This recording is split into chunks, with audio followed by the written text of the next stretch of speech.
been laying around in my hammock most of the day. It's been a really shitty day, and I forced myself to get up. Said I gotta do something, and what I wanted to do was collect some firewood. Before I did that, I noticed a handkerchief had drying on a line had blown off. So I thought, oh, I'll make a quick little tent peg out of a stick. And basically, what you do is you cut the end off flat, and then you put a little notch in it, and then you use that to pinch something over a line. And I went and found a stick with a knife in my hand. Um, should have brought it back to like this bench and used it as like a cutting board, but instead I decided to do it while standing where I found it.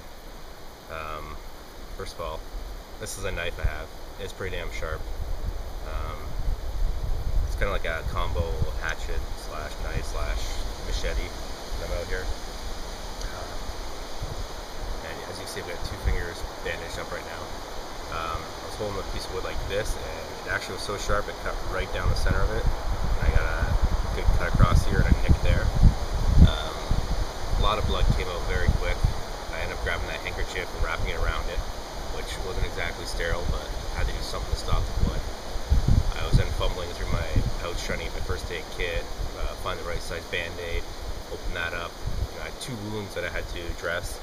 I ended up putting a small band-aid about this size on my thumb, and then I've got these non-adhesive sterile pads. That's what I wrapped around my index finger here, because it was a larger cut. As you can see, there's a couple hair ties around it, just holding it in place. Those, not exactly sterile either. I found those lying around the site.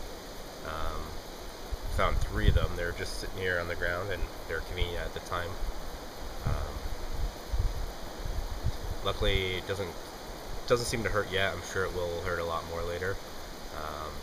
Didn't cut too deep. I didn't see bone. I didn't see any real major damage. So I was very unlucky, but very lucky at the same time. But can't even describe how stupid I feel right now, cutting towards myself like that.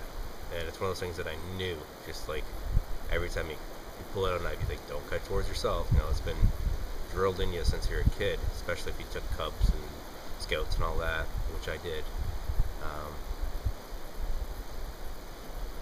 I just feel like an idiot right now. So now I've got to deal with this wound on top of the sunburnt shoulders and just major lack of energy I have today. It's about 3:45 and I haven't done anything today other than wound myself. I haven't made breakfast, haven't made lunch. I did make coffee. That's it. So I'm just hoping this doesn't slow me down with my paddling. That's all I can really do. Well, it's kind of funny. Yesterday, at the end of the day, just feeling amazing. It's an incredible day. Blue skies, big white fluffy clouds, nice and hot. Great weather.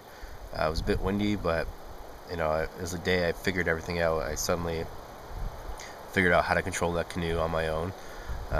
Spent a lot of time on my knees up near the yoke, and really got the hang of it. It was the day that everything just clicked in. I was so glad I didn't give up and head home, because that's how I felt, day two. When I first hit Burn Island, I just got my ass kicked by it. I almost turned around and went home at that point.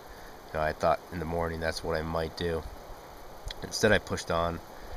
Had an amazing day that I'll just never forget that day. It was just, I covered so much ground. It was all strategic. I was taking lots of rest. I was, hiding behind islands to get out of the wind and recuperate, and then making a mad dash to the next island, recuperate there, dash to the next one. It was just an awesome challenge, and just really got the swing of it. And then it got just beautiful last night. Like, it was just still, like, water was glass, clear skies, almost a full moon, bright stars, just beautiful.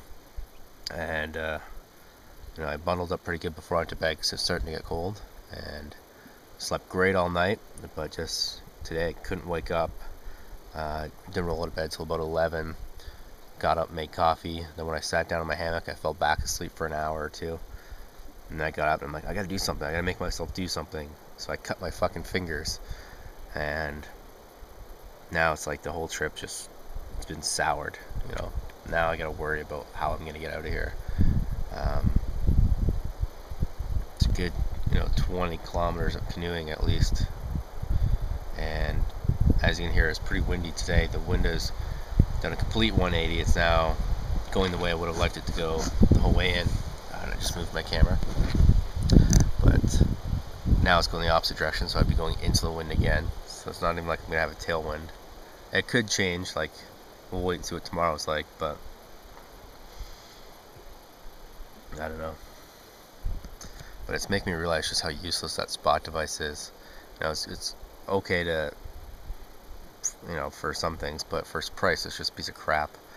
You know, it's $200 unit, $150 a year. You can send an okay message saying, yeah, I made it to camp.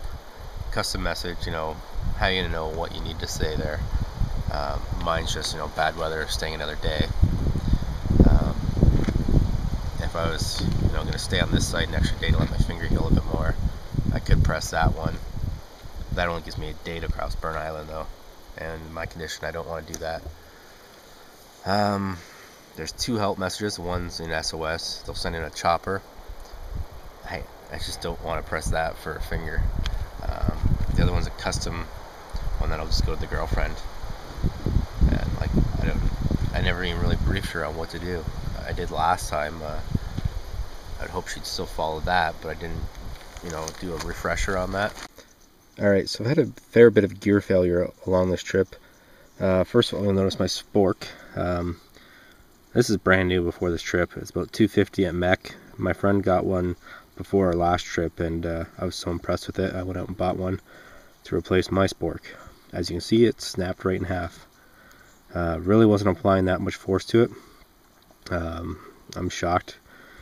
I've still got a little spoon and a Nork on the other side, but would have preferred it lasted the whole trip.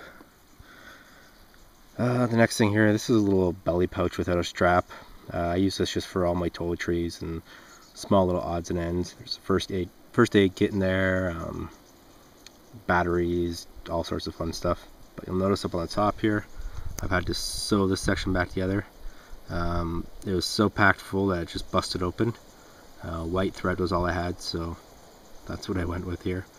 But I'm certainly not a master tailor here, so that's just my little half-ass stitching there. So just a silly little thing here about my hammock I wanted to mention. You'll notice the zippers here on the fly. It's a double zipper. In its default state when I got it, both those zippers were all the way up there at that end. Now, it sounds silly and obvious, but it took me like 2 nights to figure this out, to move both of them down there. Because what was happening is with both zippers all the way up here and my head all the way down there, I had a real hard time getting myself zipped in at night. And the one night I ended up staying open a bit just because I couldn't shift up there to zip it up. And it get really hard to move around in there, and once you get comfy and everything's in place, like your sleeping bag's lined up properly underneath you, you don't really want to shift around much. So by having it right here, what I can do, I can pretty much just open about that much. So just past the little pull out there, and then on this side, my feet wouldn't quite go in there. But when you sit down, you pretty much sit down right in this spot. You pull the fly up, sit down, and then you pivot to get in. And then the first thing you do before you lay back is zip this one down, and then once you're all in good, you zip this one. So once again, it sounds obvious, but it took me a bit to figure that out. One thing I'm really liking about this hex tarp is it basically has an internal ridge line. There's no rope along the top there, but the seam of it kind of pulls it up a bit more and keeps it a little stiffer than just regular fabric would. On the ends, basically you have these little triangle shaped rings that have a pre-tied rope on it. As you can see, all I've done is wrap that around the tree, tie it off. I've got a sliding hitch knot there, and then I just pull both sides tight. On the underside of this, you'll notice there's a little pocket there, just a little black pocket that's sewn on. You could easily miss this when you first get it, but there's actually a pocket on each corner you tie off with this rope in there pre-tied. So it's really handy. You just roll up your rope, stuff it in there, and you forget about it. Well, my tripod is now broken for the second time this trip. I think this happened to me the first night, maybe it's the second, but basically this is what holds it together. That threads into this part, and this just kind of covers it up. That actually doesn't really serve a purpose. But I'm not sure how they keep coming untwisted. Like, looks like it takes at least 5 or 6 rotations to unscrew it. So anyways, they could fix it, but it's just getting annoying. I'll be filming and all of a sudden the tripod will crash over. Oh well, not much I can do about that. Well, it's about 5:30, and it's the time of day to let everyone at home know I'm okay. So, fired up my spot to press the OK button. Right now I'm just waiting for it to send it out. Getting a green GPS light, but it still seems to take a bit. This thing's finicky. I never really know if people are getting my messages. Well, the little green message light is blinking. So as far as I know, that means it's sent. Well, the sun is starting to set, and I've been scrambling to collect firewood. This is all I've come up with so far. I was hoping for a lot more to get me through the night. These little sticks don't last too long.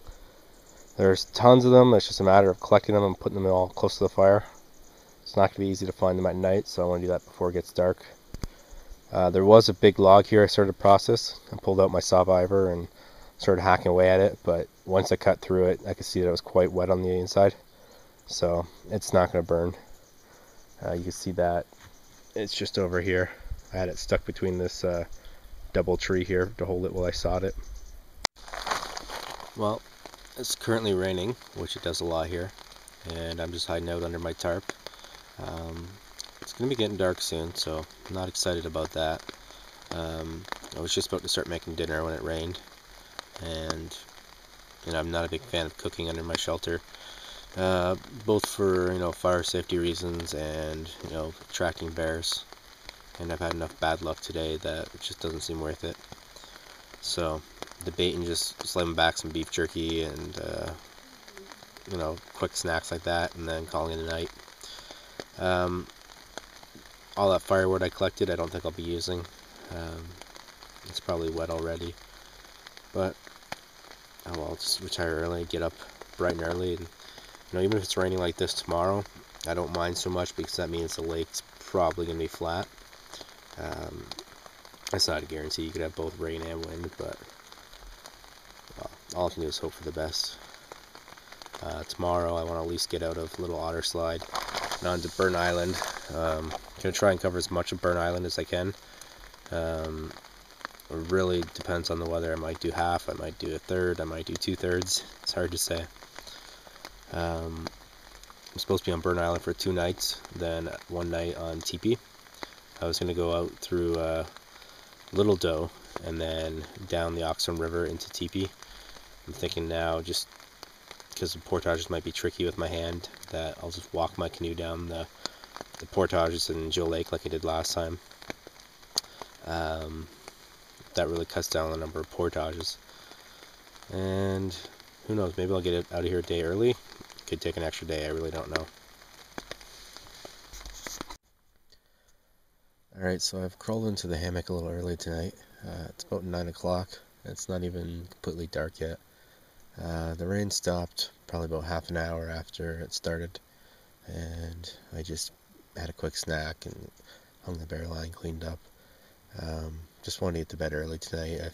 Just nothing good's come out of today, so just want to get it over with and start fresh tomorrow and start nice and early tomorrow. I've got an alarm set for 5.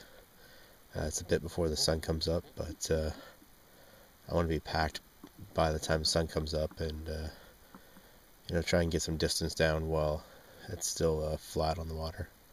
I'm hoping Burn Island will be calm at that point. If not, I might not make it too far across the lake. We'll see. It all depends on the weather. But anyways, I'm all cozied up here in my sleeping bag. Getting blinded by my own headlamp here, just so you can see me. Anyways, see you in the morning.